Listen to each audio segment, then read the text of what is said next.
Arteta! What a strike! What a screamer! Zola! And a fantastic goal! Arsenal back in it! And here's Liverpool, lines it up, finds the net. Arsenal in front. Project 24 ends disappointingly as Project 22, but it's not all doom and gloom at the weekend as Alexander Lacazette hilariously trolls Spurs by throwing a touchdown to Aubameyang. This is the Arsenal Vision post-match podcast. My name is Elliot Smith, and you can block me on Twitter at Yankee Gunner. I spent most of yesterday vomiting, like a good 40% of yesterday over the toilet vomiting. So now, instead of throwing up my food, I'm going to throw up bad footballing opinions, which is par for the course, which is what most of you have told me. So first, let me introduce who's going to be doing that with me. Paul's on Twitter at Paz in my pants. Hello, Paz. Woo. Clive's on Twitter at Clive PAFC. Hello, Clive. Hello. All good.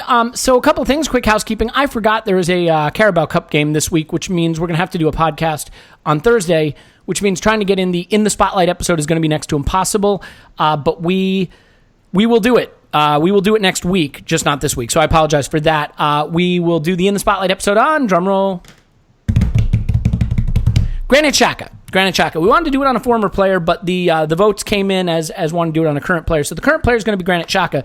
Divides opinion, to say the least, and we will be going deep Granit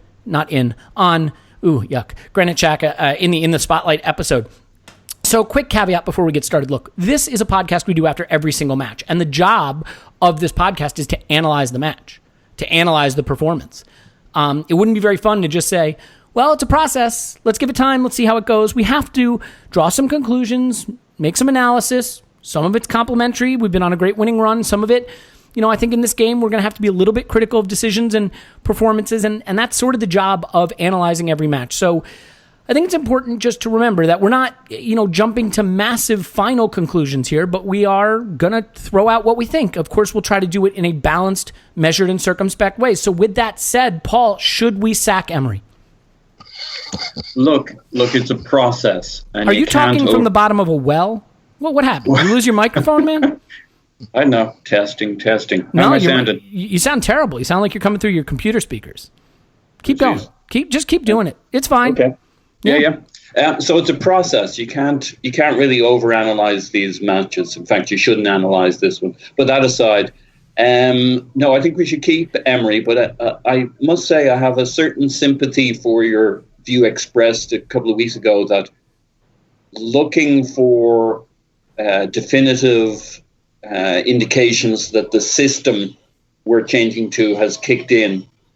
You really are looking through the tea leaves at the moment. It does feel like, and as you couch this, that it's a little bit of a downer having gotten a draw that feels a bit like a loss. I guess we've been spoiled recently. 22 from 24, you can't complain. We've been on a good run. That's of 10 games, that's 2.2 points per game. We do that throughout the season. We're going to hit top 4 for sure, possibly top 3, maybe even top 2ish if we kept up that rate. Of course, yeah. If you kept up that rate, we'd win the title. You win every single game, you win the title. Yeah. So, you got to couch it in those terms. But I'd say probably the biggest frustration at the end of this particular match is just it's not very clear that the performances, maybe there's something to those stats, those underlying stats we talk about, that this performance doesn't have you going away saying, bring on Liverpool. Yeah. Regardless of the results, regardless of the incidents, regardless of talking about penalties or not, or our production or not. And there's lots of reasons for it in extenuating circumstances. But I didn't come away from this one feeling real good, and I don't think anybody did. I think I told you on the WhatsApp I was glad there wasn't a podcast yesterday because it was still kind of rolled up in a ball. I tend to need about 48 hours to uncurl after a disappointment, and we were all set for 24 points, so it hurt. So you poisoned me so that we could record today. Thanks, man. Really appreciate it. As long as you're happy, that's what's important. Yeah. Well, look, I mean, we'll back up and we'll start from the beginning, but I think there's a couple of things in there, Paul, that you said that are really fair, and one of them is just that there was this discussion for a few weeks that the underlying numbers, and I know people don't always like those, that the underlying numbers did not support the conclusion that we had necessarily earned this win streak. Although, look, you win. No one takes the points away. But the problem for me wasn't underlying numbers. It's that the performances looked uneven and unconvincing. And then we got into a run of a couple of games there, the second half against Fulham, the second half against Leicester, where you said maybe this is coming together.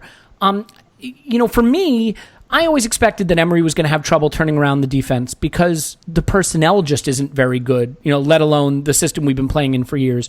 But I always expected that the attack would carry us. And if I have to be worried about anything right now, it would be the attack, because I think our build-up still looks muddled and confused. Now, a lot of that is going to be down to the lineup in this game. So Clive, we should go back to that.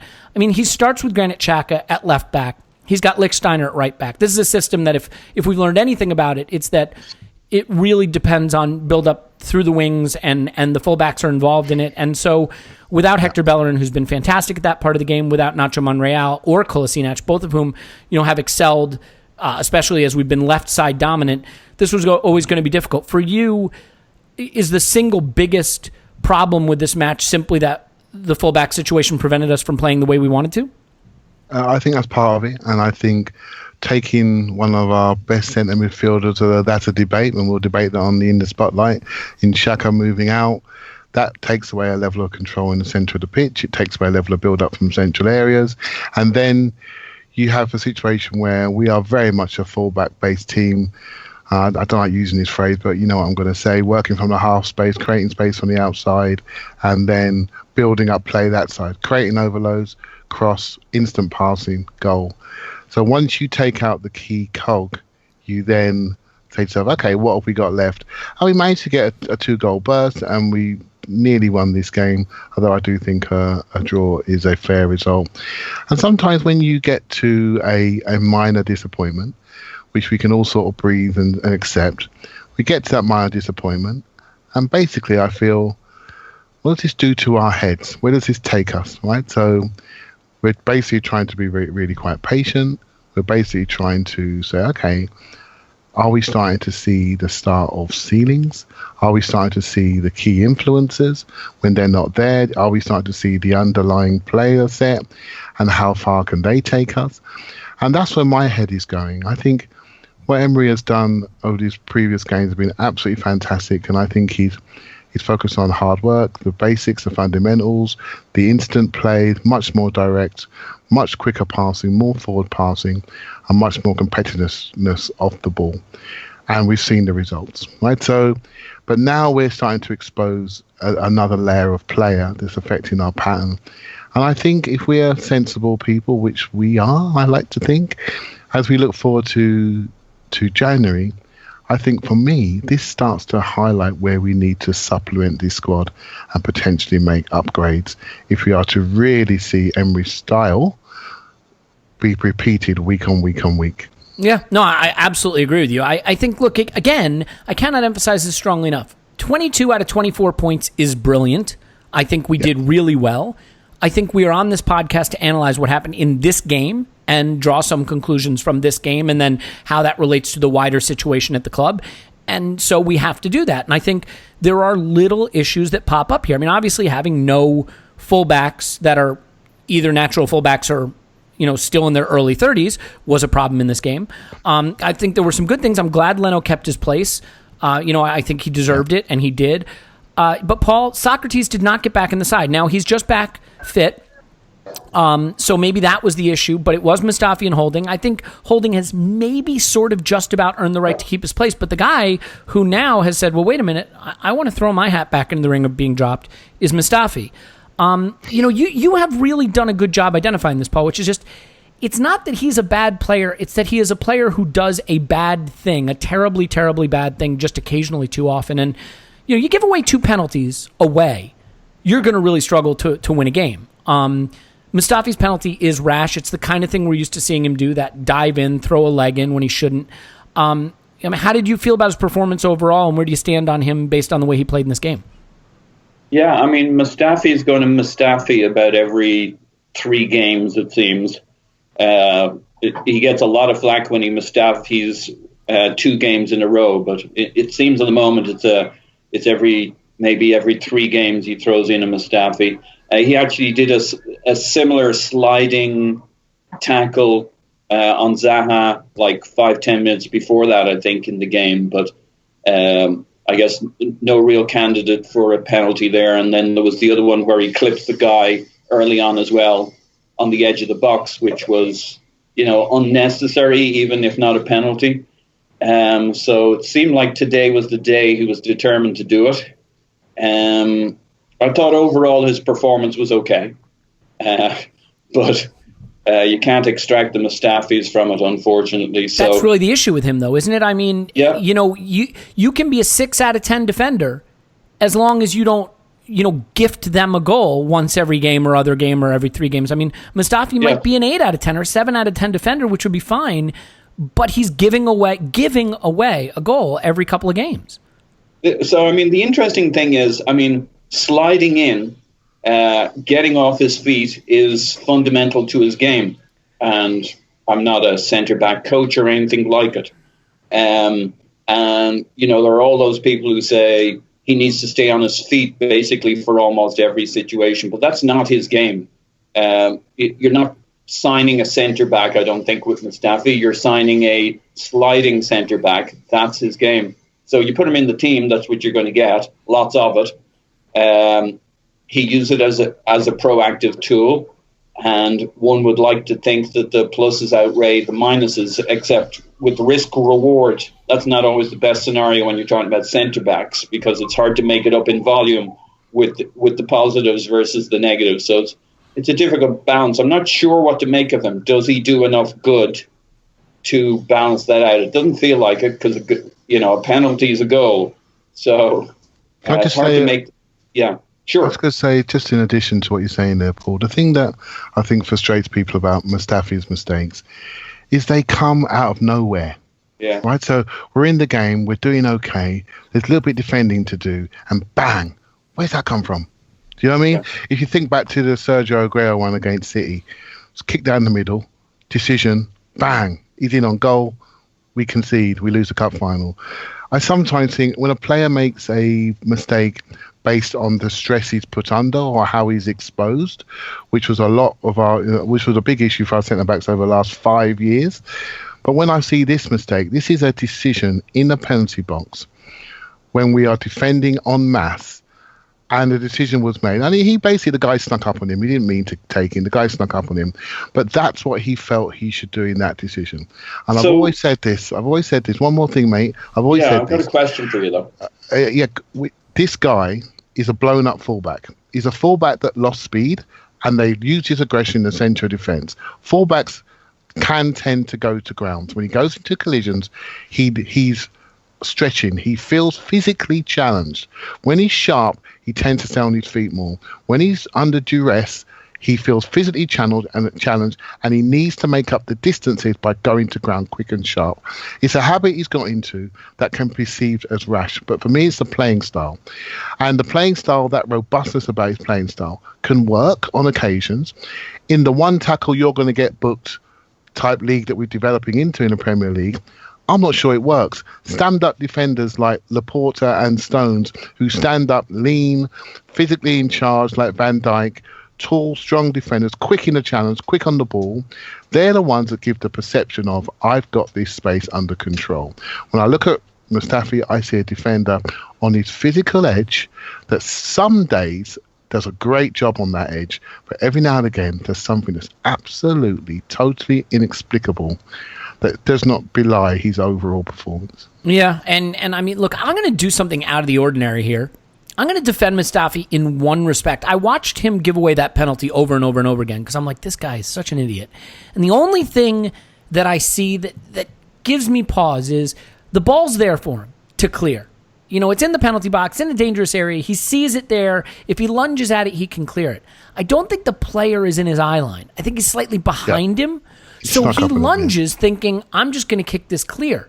The player then steps in front of his lunge, and the lunge gets the player instead of the ball. So, again, it's not a play you can make in your penalty box. You can't clear a ball that way. You have to be fundamentally sound, and this guy loves, going to ground. But the only thing that keeps it from being obscenely stupid for me is I don't think he sees the player. I don't think he's aware of the risk. He sees the ball, he thinks I can get it, and I'm going to get it clear. But again, that's why fundamentals are so important in defending and just staying on your feet. And what I loved about Per Mertesacker as a defender is, for all of his flaws in athleticism, he was an incredibly cerebral defender. And Mustafi is like the opposite. He's got good athleticism, and he's like the dumbest defender I've ever seen in my life. Let's do this, though. I really think the issue is... All right, he is a potentially dumb defender. How about that? He is a defender who has lapses of judgment that are shocking. Is that fair? Well, so no, let's move on. We've covered it. There's a lot to get to. I do want to argue it. I want to make 2 quick points. Clive identified 2 things for me. One is the decision making, like the Aguero moment, and the other one we talked about, the going to ground. We don't have to debate it now, but I do think there's 2 different things, and his decision making. They are 2 different things that somewhat related. The going to ground thing is just a constant stylistic thing. And so the question for me is that even workable? So anyway, there you go. Well, and then it begs a question now. I think Socrates, whatever you want to call him, has to be one of the 2 starting center backs.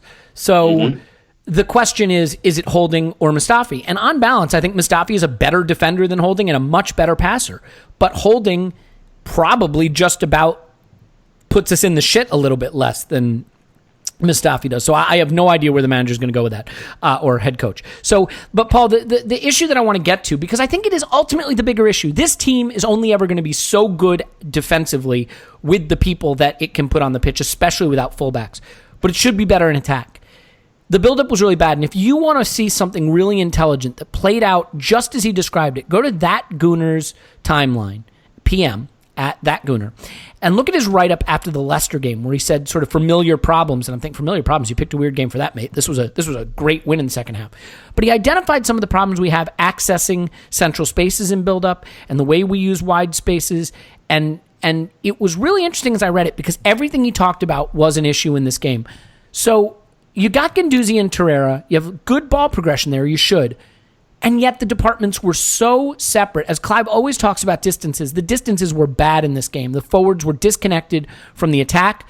I thought Mesut Ozil dropped in a little bit at times, and when he did, that helped, but not enough. It looked like he was being instructed to stay forward. For me, it was the distance between Torreira and Guendouzi and the 4 ahead of them that was a major problem. I mean, for you, Paul, what was the single biggest point of failure in us trying to build play?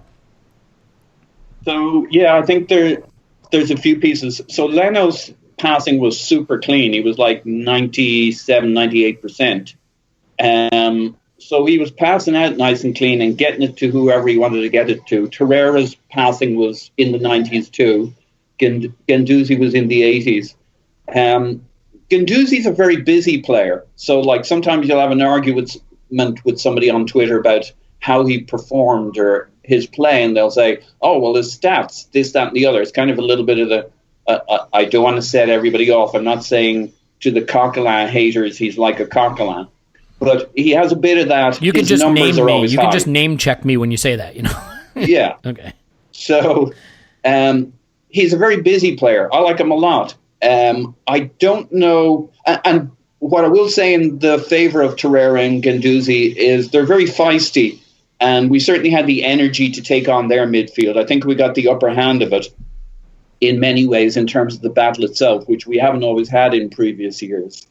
But the ball progression from the goalkeeper and the centre-backs up through the midfield, I mean, time and time again, I looked at this match to see where's Iwobi, where's Ozil, because there's just that disjointedness.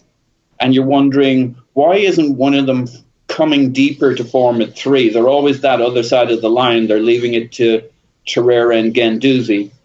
And I think Guendouzi has the ability to get to that level and to that level of smartness. But it's a really big ask for that player to be. I mean, it's basically his job. He's kind of the 8. He's the bridge between the 2 and whoever's ahead of him, whoever's dropping in. Ozil, Iwobi as that third midfielder. And I think he did okay, but not great. Mm-hmm. I'm not saying he had a bad game, and he did lots of good stuff, but there's something not quite right there. And then you throw in two dysfunctional wings from a full backing standpoint, especially in the second half when we'd lost Bellerin. And in the first half, Bellerin was constrained because he had to cover his ass with Zaha, so that held him back. And, the options up the wing aren't strong in a game like this, and the options through the middle, there's just something not quite right there. And I don't even think are playing out with the goalkeeper. Doesn't seem to be anything particularly clever with it at the moment. We're just playing it to somebody, and then they play it up. Yeah. So I'm still waiting for it to develop a personality. I don't know what we're trying to do from the back. We're doing a bit of something, but it's very predictable. By the time Torreira and Guendouzi get it, their midfield set. So we're not exactly, you're not seeing this big switch or, Torreira dropping deep and then immediately switching it to the other side because he's drawn the cover or anything particularly creative in terms of how we're coming out of the back. And so everybody's marked when Torreira and Guendouzi get it. Yeah, I mean, Ozil had to drop in more, but this was a bad Emery game for me. And again, let's not go crazy. I just felt both in the lineup and in the subs, he's entitled. He's had some very, very good games in the way he's changed them. I don't think he's figured out how he wants to start a game for starters. I mean, the problem I had with this game is you had so many people out of position. You have Lichtsteiner, who just looks washed on the right. You have Xhaka, who's a center midfielder playing fullback. You have Aubameyang, who's a striker, who has proven that he struggles, in possession, in build-up, on the left wing, on the wing where you have a midfielder playing fullback. So you have a weak left wing, especially considering the way Palace can hurt you from wide spaces. We actually didn't get as much as I thought until the culminating moment where Zaha found himself alone on Xhaka in the penalty area. Now, on the other wing, you have Iwobi, and Clive, we're going to come to the striker thing in a bit, because I think that's a big, big part of this discussion now. But Iwobi is a really bizarre player, because he has been one of the bright spots of our entire season. The minute you slide him over to the right, he just looks useless. He's an inverted winger at best, and he wants to cut in on his right, and he's not someone who feels as comfortable hugging the touchline, and so he just doesn't seem capable of playing on the right. I think you could put Ramsey out there to better effect than Iwobi. I mean, for you, is one of the stories of this match the weaknesses in those wide forward positions with Iwobi on the right and Aubameyang on the left? I think, to go back a little bit, Elliot, if you don't mind, I was expecting it.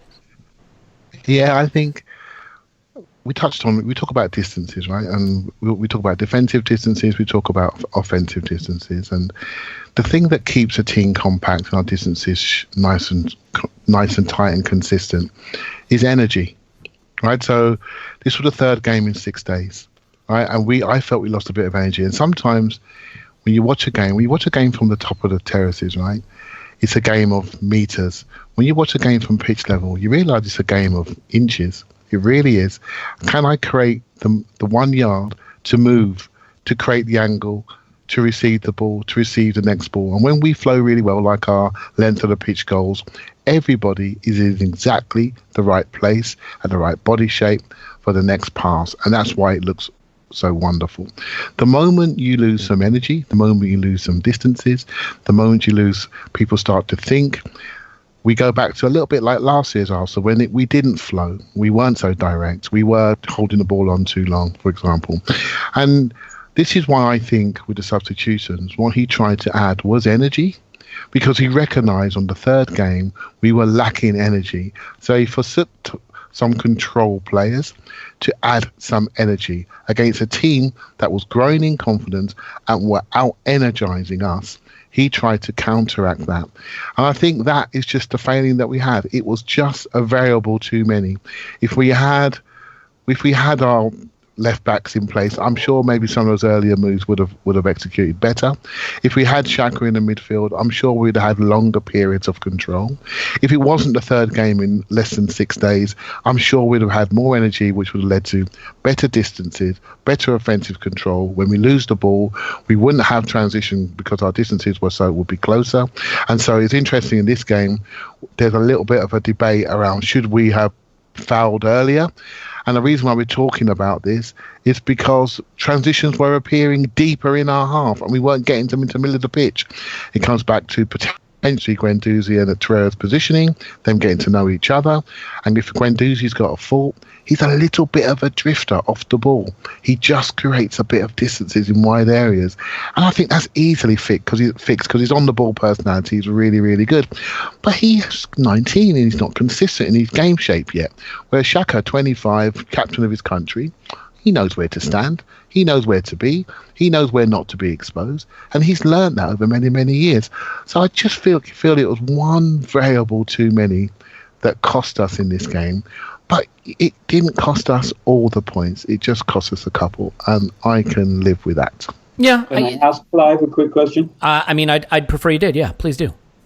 Good. So I fully agree with that analysis, and you see games like this, and it's kind of, they put it down as, well, you're going to have an off game, and this feels like that. The only question I have is most of the players up our spine were pretty well rested. I certainly agree at the full-back positions, but most of the players we're talking about didn't really play on Wednesday, so let's see. But it was that kind of performance. Maybe the team was tired. Maybe. But It's 3 days in a week, but I think, again, you can only, and we've seen this with Arsene Wenger, Arsene Wenger used to talk about, you can only make so many signings or make so many rotations without disrupting the fluency and cohesion of a squad. And I think he had something to that, because you can only play so many players out of position before any attempt at structure and cohesion falls apart. And I think Aubameyang does not work on the left. That is my opinion. Iwobi, for whatever reason, is a shadow of himself on the right. Xhaka is not a left back, and Torreira is a washed-up right back. I hate to say it. It sounds harsh, but I think we're pretty close to being able to come to that conclusion. Not Torreira, you mean Lichtsteiner. Lichtsteiner, pardon me. Yes, thank God. Oh, God, the hate mail. I'm just saving. Oh, my God, thank you, sir. Oh, he's got it in for Torreira. I told you I was gonna puke out some bad footballing opinions. But so, well, let's touch on Mesut Ozil for one more second before we take a break for Scott's stat section. So, Paul, I think, Mesut Ozil comes off really a masterclass, a match-winning masterclass against Leicester. He puts up a performance in this game that I think warranted him potentially being subbed off, although I don't agree with him being subbed off, and we'll come to that when we discuss the substitutions. But, this is a situation where that position, I think, has to link better with Torreira and Guendouzi, especially when you look at, Torreira is still getting acclimated to the league and the team. Guendouzi acclimated to the league and the team, and he's 19 years old. Ozil has the experience. He's wearing the captain's armband. There needed to be more ball progression in the side. Aubameyang can't really do it. The fullbacks can't do it. This is where I think Ozil, even if it's not necessarily the instruction, has to have the in-game intelligence to drop in and give them more support. For you, how do you see Ozil's role in this game and his responsibility in the performance overall? See, I agree with that, except it's terrifying that I would put my footballing intelligence up against Ozil's. You know what I mean? Oh, no. He's as bright a footballer as they come in terms of reading the game as it's happening, but maybe the instruction was, I want you to stay forward so you can be more of a supply line to the attackers, but do you at some point have to see my midfielders are getting isolated, I have to drop in and support them more? That is a question, right? If a manager gives you an instruction of what he wants you to do, and it's not working, at what point as captain and an experienced player do you have a responsibility to say, I have to make some tweaks here, or does that have to come from the bench? This is a lot of stuff that we don't know because we don't have the information. Where do you place the responsibility here? Yeah, so I think that's a really good reading of what was going on here, because I do actually think Ozil, as the first half progressed, I started seeing him dropping in from time to time. It's the trial and error. You might have an instruction, there might be a plan, but when things aren't clicking, you try a couple of different things just to try some different stuff. And I think he did drop in a bit, but it's a constant theme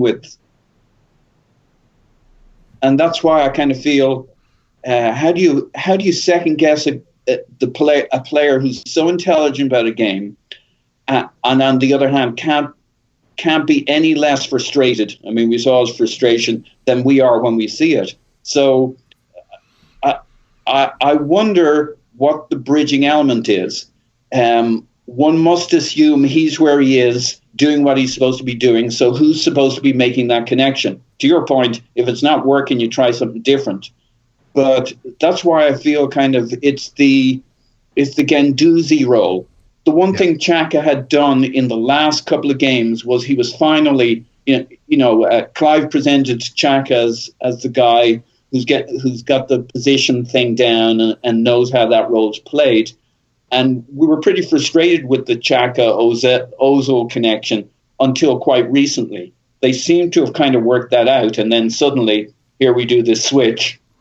Maybe there's something to that. Maybe Xhaka and Ozil were beginning to crack the code, and now we shake everything up, and Guendouzi has to relearn it, and he's just been busy doing everything he can think to do to get things going. It's a lot going through a 19-year-old's head, and he's not making the moves, finding the positions, receiving the ball with Ozil in the corner of his eye so that he knows immediately where he's going to lay it off. And I think that's the issue. I think Ozil dropping deeper would have been a fix for a problem we weren't supposed to have.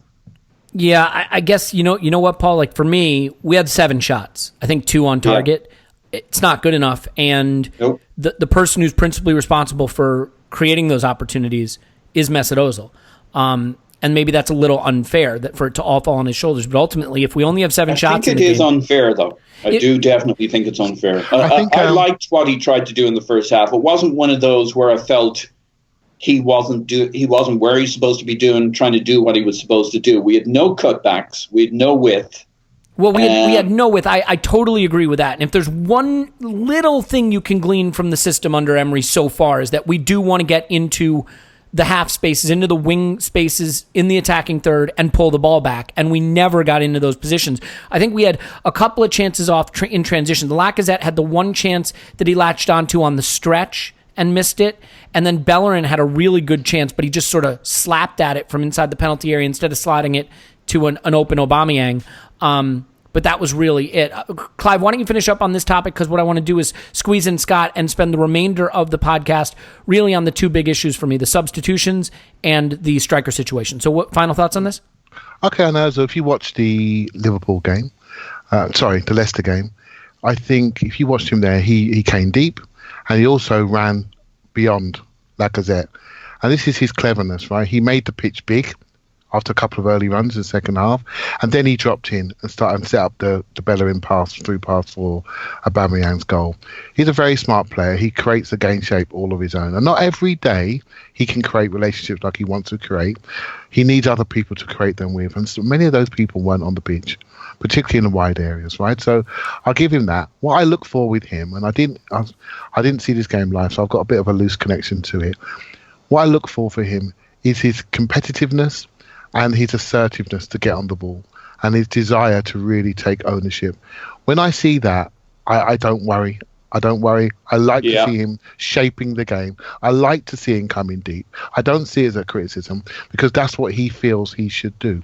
When he, against Leicester, watch the game again, he ran past just twice, just went long, and the balls went through to the keeper.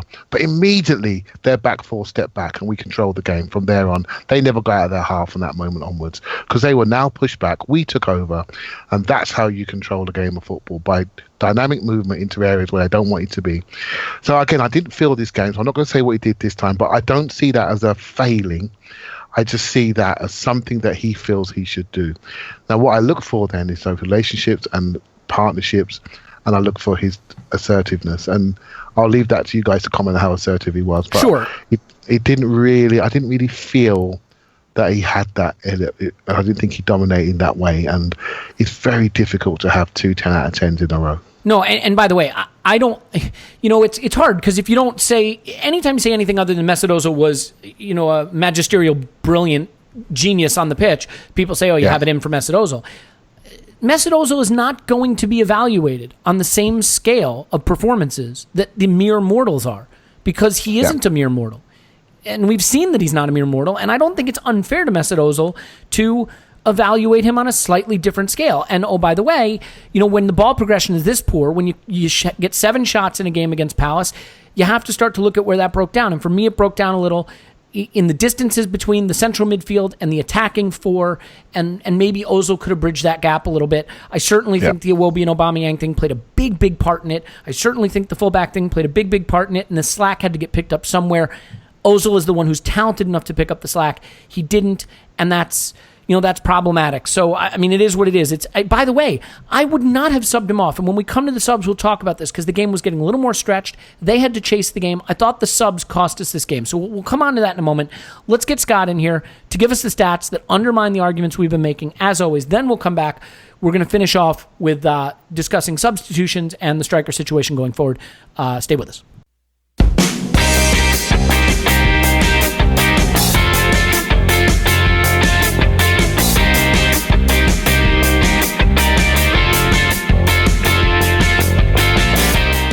Okay, we're here with Scott. He's going to give us all the statistical analysis of the match that we need so that we know, in fact, it was a lackluster performance. I believe I saw that with my eyes, but my eyes are quite frequently silly, mendacious fools. Scott will correct my eyes and get my brain on the right wavelength. Scott is on Twitter, _that_crab. Hello, Scott. Yeah! I love that intro. That is your new intro. You are sticking with it. Project 24 became Project 22. We were so close. It did not happen. You give away 2 penalties. You're unlikely to win. Real quick, since we're not going to have time to get onto it in the main section of the pod. First penalty, definitely penalty. Second penalty, Xhaka, after the match, said he felt it was a penalty. Did you think it was a dive?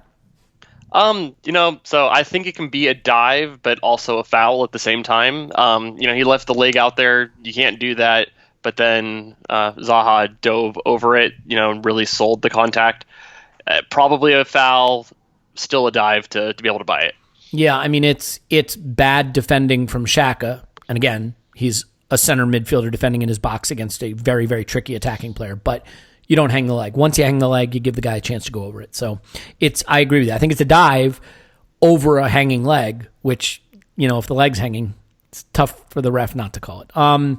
So first things first, we got 7 shots in the match. Not great. How's the XG look? Not good. Just as good as, you'd expect from only having 7 shots. I had Arsenal finished under 1 XG, so 0.95. Not good at all. What about Crystal Palace? Their XG is going to be juiced by the 2 penalties. So overall, they're 2.33. Without the penalties, that comes out to about 0.75. So 0.9 to 0.75, about the kind of match you felt like you watched, right? Just not a classic. I didn't really understand the substitutions in this match, which we are going to get onto later in the podcast. But for you, who were the struggling players? Who were the ones that were lagging in this game statistically? So to me, I was really disappointed with Alex Iwobi. I thought that he's been one of our better players this season, but I really noticed that he just was out of it this match. He lost the ball, I believe, 8 times total in this match. So that's between bad touches and being dispossessed. He just couldn't get any of his dribbles to come off. His passing just seemed to be completely off. He ended up with a negative passing value added, which is pretty surprising from him. So that was probably the biggest disappointment for me. I thought Ozil was pretty quiet. I thought that his performance probably didn't warrant being the first substitute. I thought Iwobi probably should have been the guy to come off instead of Ozil, especially if Arsenal are going to be looking to counter. I really trust Ozil to be one of the guys that's able to run it. From Granit Xhaka, he didn't have a great game, but he was also playing out of position, and I think that playing him at left back is probably one of the hardest things to ask. So there's a lot of blame to go around where nobody really covered themselves in glory in this match. Yeah, that's fair. I mean, one of the players that, I think is an interesting topic of debate is Lacazette and his role vis-a-vis Aubameyang and who should be starting. Lacazette has really carried a big load goal-scoring wise this season, obviously, and now maybe cooling off just a bit as we expected.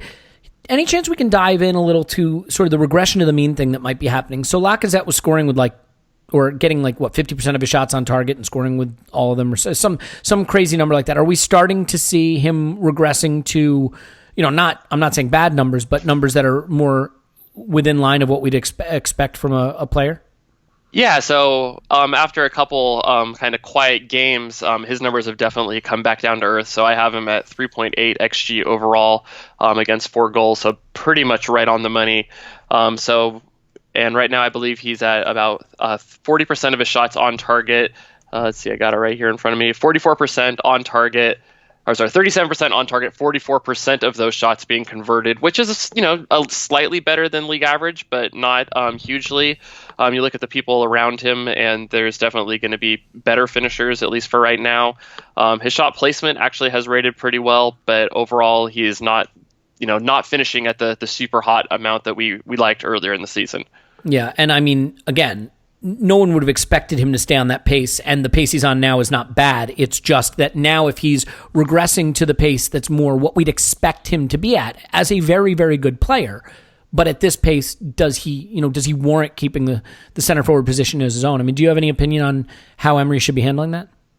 So, I mean, a lot of the argument goes around the things that he does outside of shooting and scoring goals, his hold-up play, being able to bring other players into the match, and I do think that he is probably better at that than Aubameyang, but I'm not sure how needed that is when Arsenal are going to have a foundation of Ozil and Torreira and probably Iwobi or Mkhitaryan. Those guys can probably carry that load, and you could probably carry a striker who's more of an out-and-out poacher like Aubameyang. So to me, looking at it that way, I don't think that those skills are quite as important in this team.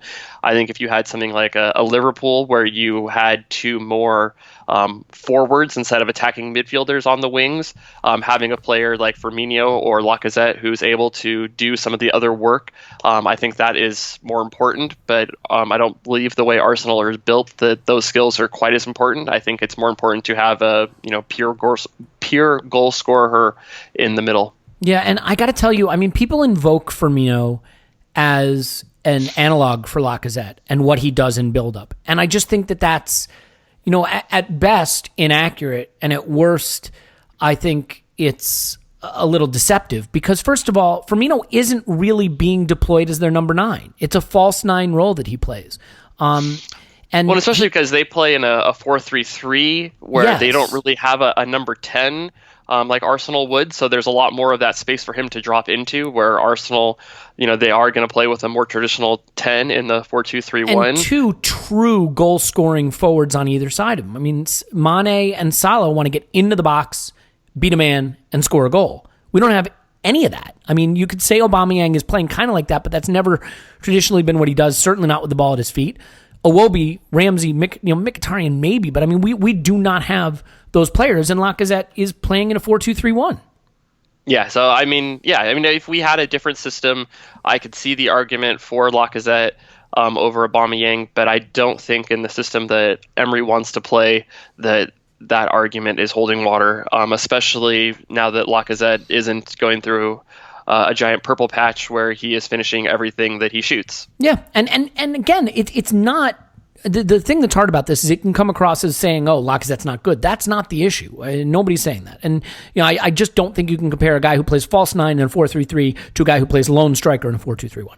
So, anywho, this game was made more complicated to analyze because of the dearth of usable fullbacks that we wound up finishing the game with. I mean, Lichtsteiner is totally washed. And by the way, I've said that a few times in this podcast. I think some people are going to hammer me for that. I'm sorry. I just, from what I've seen from him so far this season, he's done some great shithousing, but I'm not sure he's, really got much left to offer from a performance standpoint. And then Xhaka is not a left back. So does anything in the data pop off the screen to you as sort of demonstrating the struggles we had as a result of our fullback situation? Normally Arsenal's fullbacks are usually one of their leaders in the passing. So if you looked at the numbers of Lichtsteiner, I'm never going to say that right ever again. I'm not even going to try anymore. He's not very good at passing the ball. He ended up with a .03 offensive value added.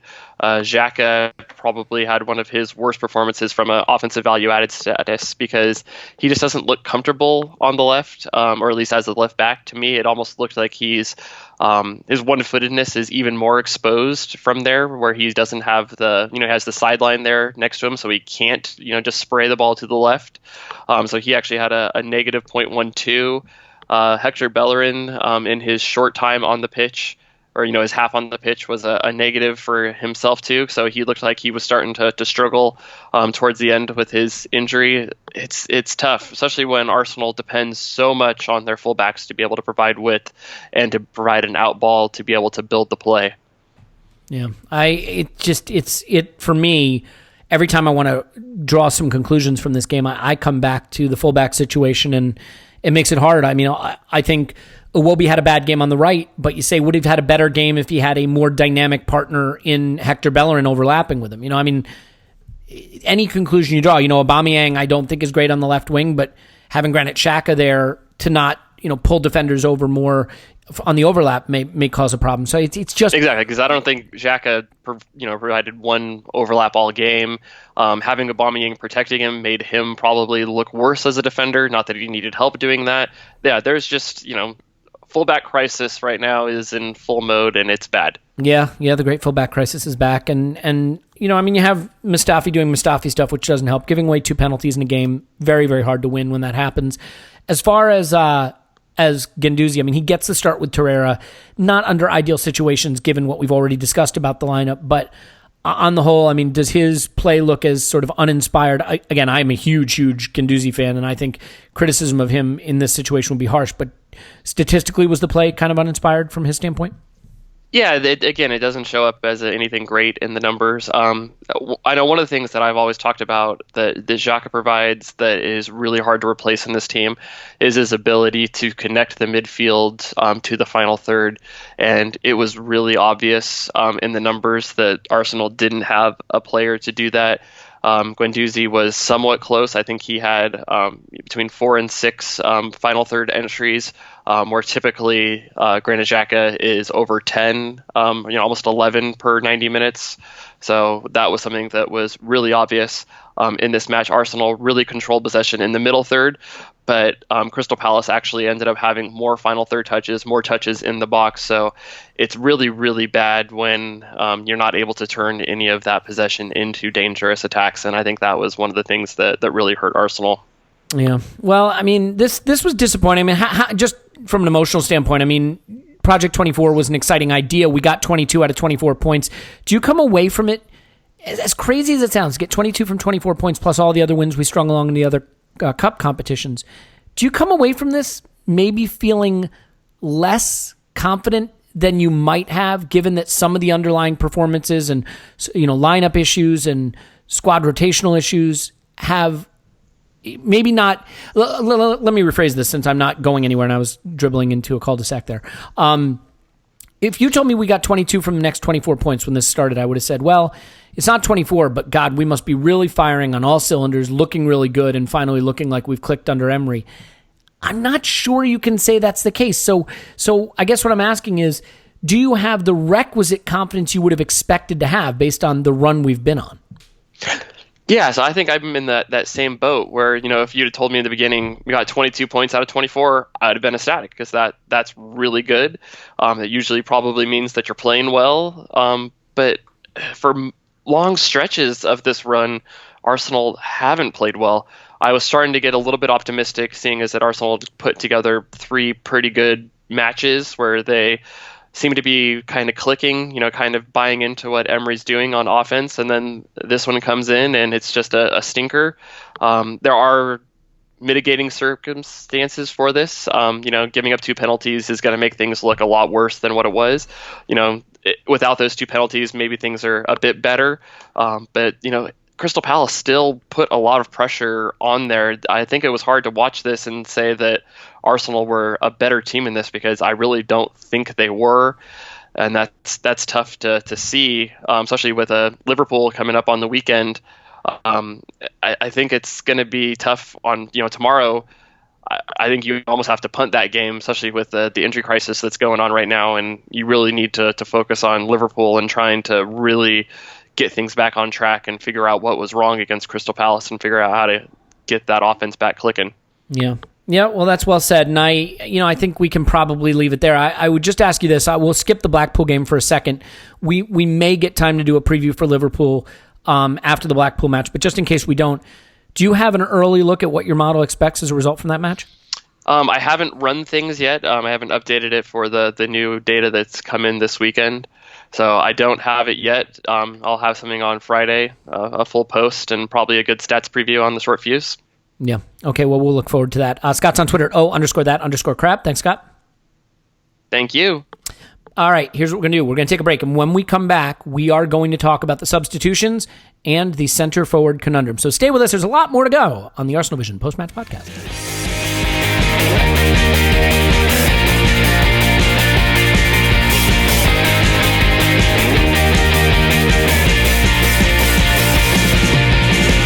Okay, we're back. Those are the statistics you need to know to understand the match in a way that our analysis never could bring it home. But we're going to do our best to add something to that now. And this time we're going to talk substitutions and the striker situation, as I've been mentioning. And the reason I'm pushing this ahead a little bit is we're a little pressed for time. So not the 2 hour and 15-minute podcast you were hoping for, probably just the hour 20. So we've got about 12 minutes left, which means 6 minutes on each topic, guys. Put that in your mind, because we really want to get to both of them. Clive, I'll stick with you and stay with you for a second. As far as the substitutions, I didn't like them. I think I've been clear about that. I thought they were the totally wrong choice. I think Palace had to chase the game. Lacazette had an off game. It was a chance to get Aubameyang up front, running him behind, something for Ozil to do, somewhat runners to feed him. If you want to go with Welbeck and Aubameyang up front and really play on the counter, it looked like that was the pattern of the game. He didn't go that way. I didn't understand the substitutions. I didn't understand removing Ozil for Welbeck, other than maybe a little more defensive pressure. I certainly didn't understand Aubameyang coming off. So for you, and I realized one of the substitutions was enforced, obviously. Yeah. So that does change things. But for you, and losing Bellerin is a major worry. But for you, I mean, do you think he got the subs wrong? How would you prefer to see it go? I don't blame him for taking off Ozil late in an away game. I don't, especially when you're playing against a very tall, strong, quite fast, on the up Crystal Palace away from home. I can't say that's a massive mistake, considering how we conceded the goal. That it came a little bit, There's only way that potentially they were going to score from a set piece, for example. So I can see it. We did this in a Champions League final once. We took off a player controlling the game and put on Matthew Flamley that didn't touch the ball, right? So sometimes you overcoach that situation and you fear the 3 games in 6 days. You fear the energy levels dropping, and you think, let me put on the most physical guy I have to create some energy for us, to try to lift us for the last quarter of the game. I can't say that was massively wrong, Elliot. Do you know what I mean? And if we'd have got the win... I can, but yeah, you don't have that's to. Absolutely right. And again, I caveat this by saying I didn't see his game live, so I didn't get that. that feeling you get, that emotion you get when you're watching a game live. Oh, I get the emotions. I definitely get those. I haven't got this one, and I've said that online, and I will just say what I see. So I try to explain the rationale behind the decision without the emotion. So I can see that one, and would I have done it? Maybe. I do agree that Aubameyang, he'd had his minutes managed really well, and I think he's scored some goals recently. He scored in this game. I like his danger and his effervescence on the pitch. That's the right word. I like what he brings to us, and I think by taking that option, I think that almost goes against the point I was making. Right?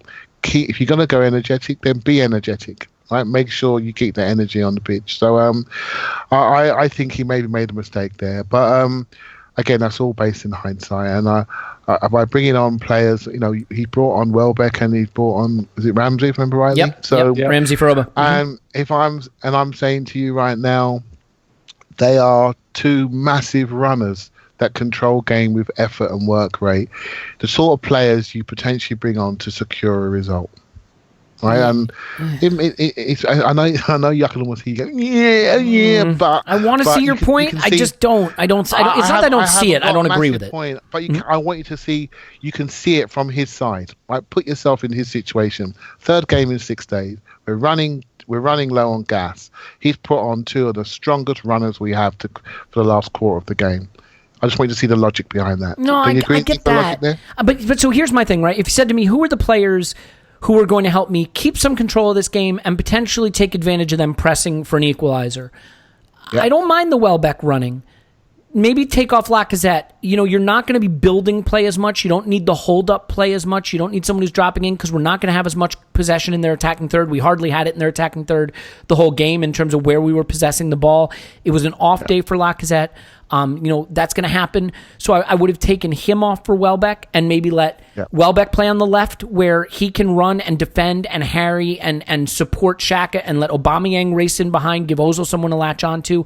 And then when Ramsey came on, I would have brought him on for Iwobi, who just was not having a good game on the right, and Ramsey is comfortable out there. We've seen it before, and he covers a lot of ground. He has an engine that maybe Iwobi doesn't have, especially late in games.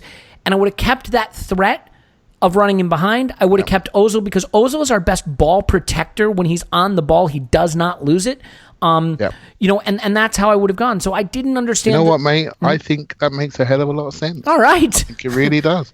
Hang on. I got to do the thing where you lick your finger and then make the one sign in the air.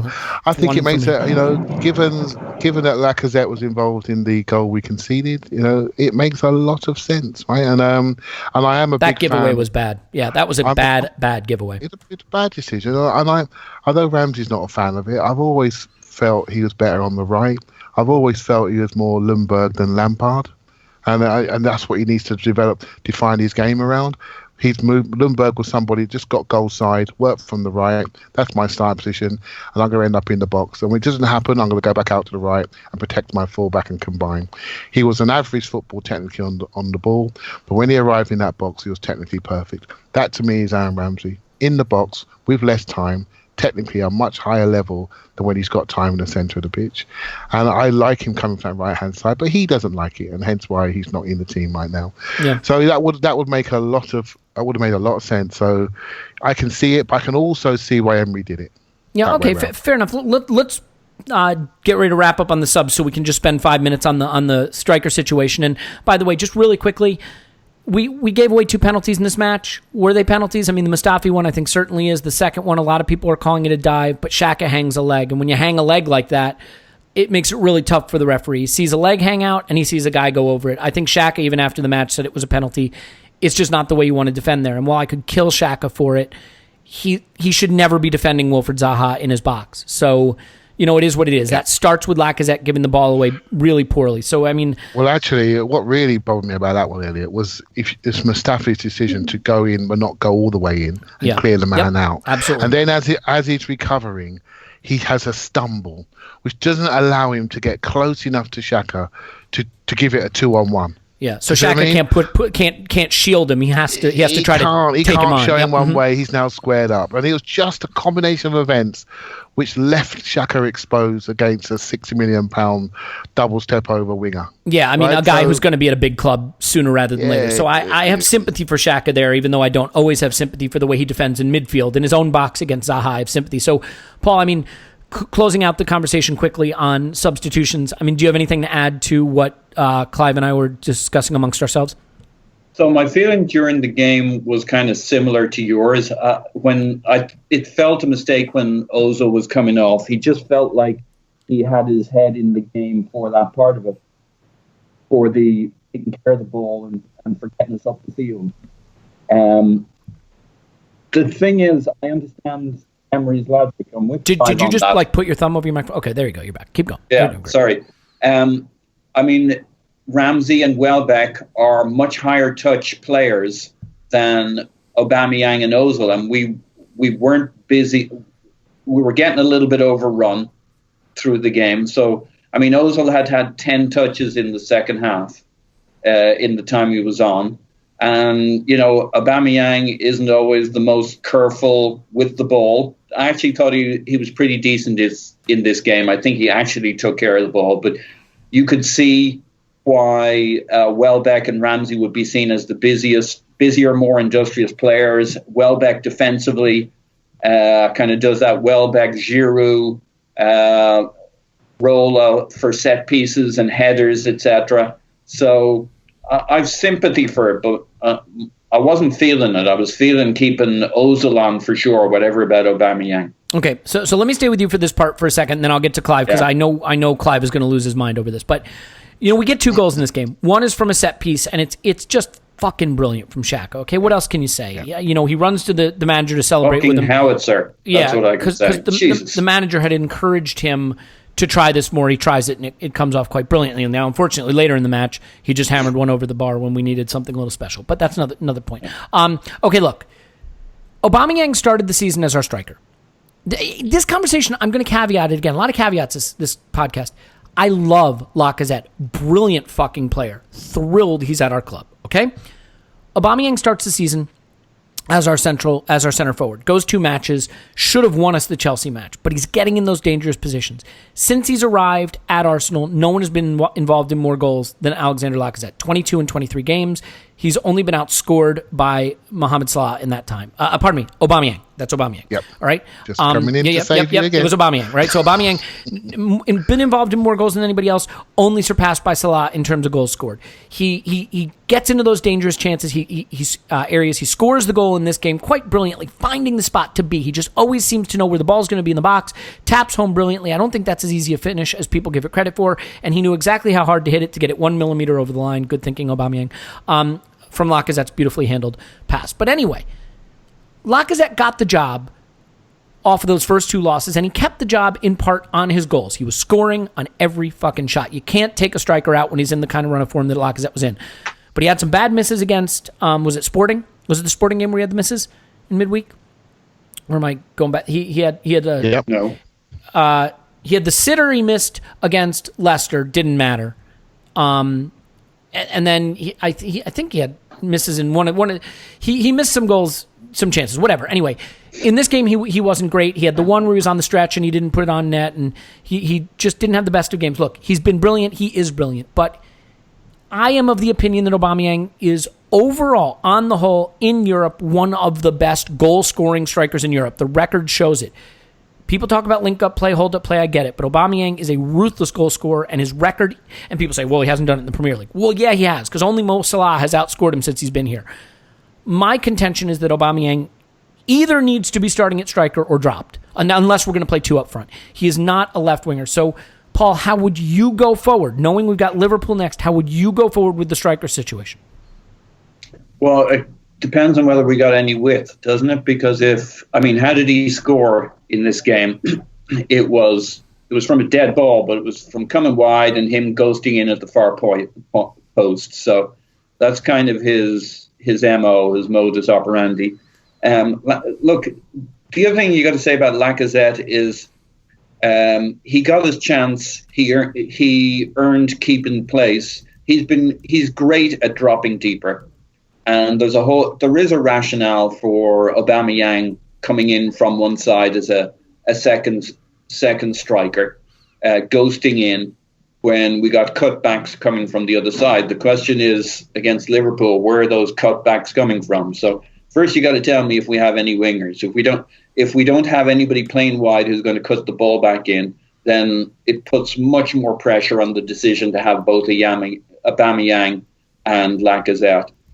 So there's the short-term answer. Long-term, look, I'm moved by the argument that Aubameyang is a world-class striker with a world-class output. Unfortunately, Lacazette has been fairly close to world-class over the last 5-6 games or so.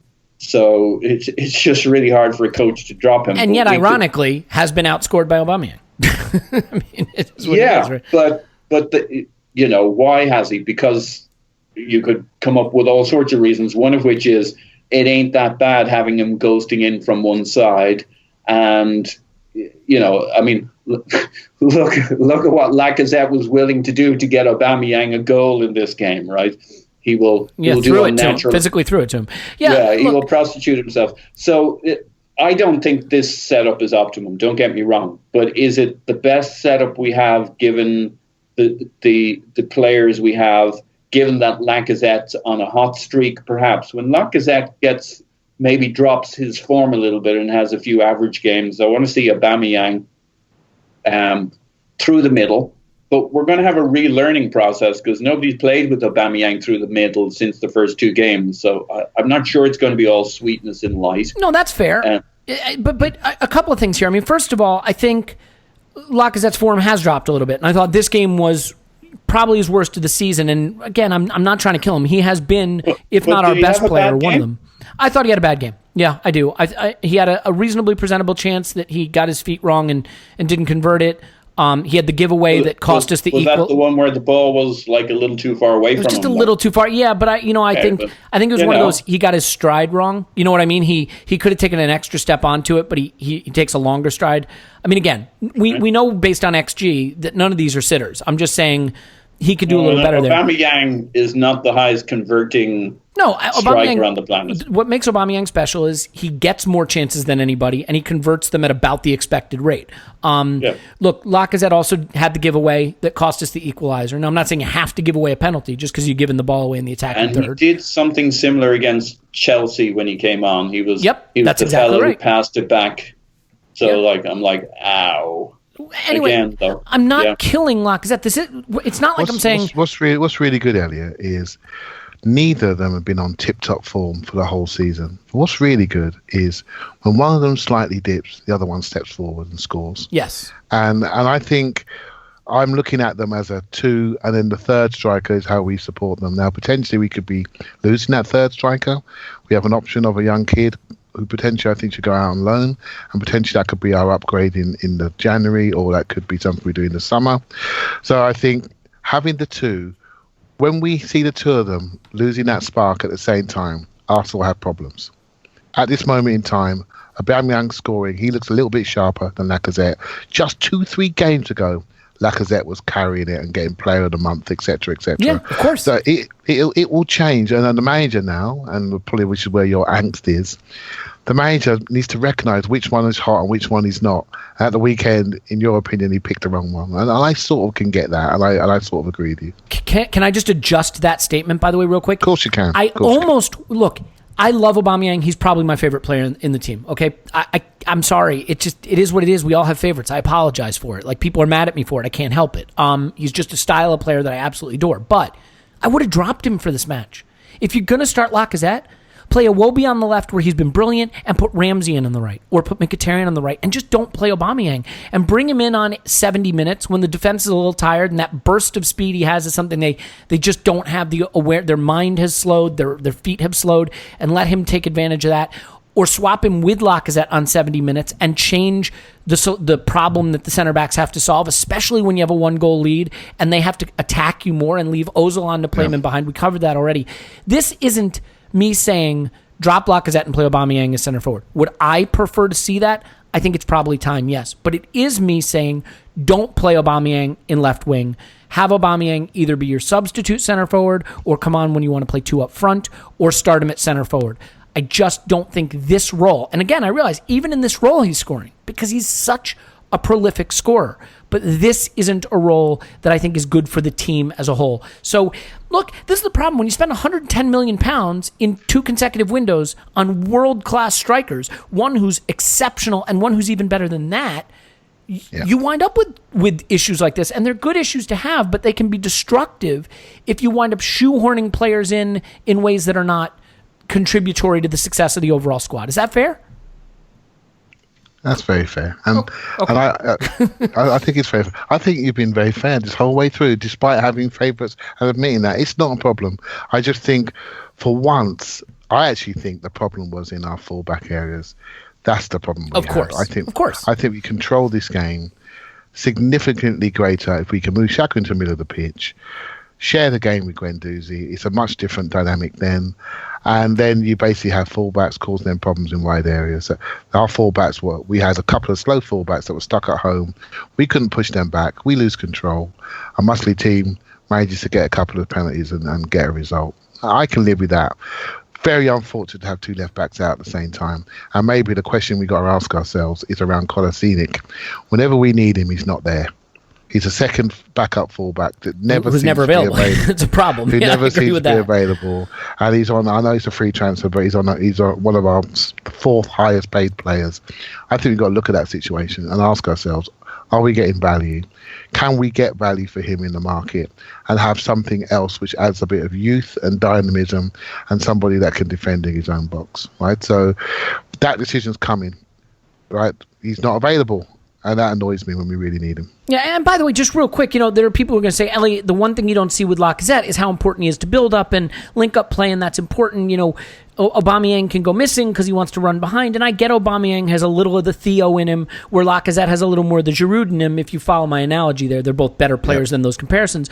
But, Lacazette had one shot off target in 90 minutes and completed 21 passes in 90 minutes. So it is possible to overstate what you think. You see a player as a certain way. Well, Lacazette is a great build-up player who, facilitates the attack. We had 7 shots in this game, so it wasn't working. And I'm not putting that on Lacazette. I've made it clear that I think, some of that responsibility rests with Ozil and with not having fullbacks. I totally get that this was a disjointed lineup for reasons that weren't totally within Emery's control. But as a final point, I just think that we now have to nail our colors to the mast with Liverpool coming up next. And we're not going to have tons of possession against Liverpool. We're not going to be sitting in the attacking third. I can see using Lacazette in games where we're parked in the attacking third because we need to combine more around the area. And that's where I'd love to see Aubameyang a little closer to Lacazette like they were in the Leicester game, because I think it can be devastating.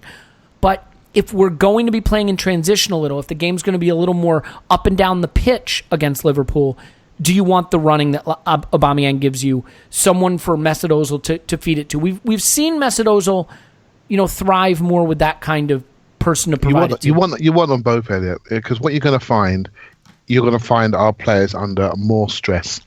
Our defensive players under more stress, and so they need to have exit plans. And our exits, we need Lacazette in these games more than any other game, because we need to create that first phase play, and then we need Aubameyang for the second phase play. I think we need them both. And these are the days you I think the work rate that Lacazette brings. Imagine Liverpool with plenty of possession, putting a lot of pressure on us.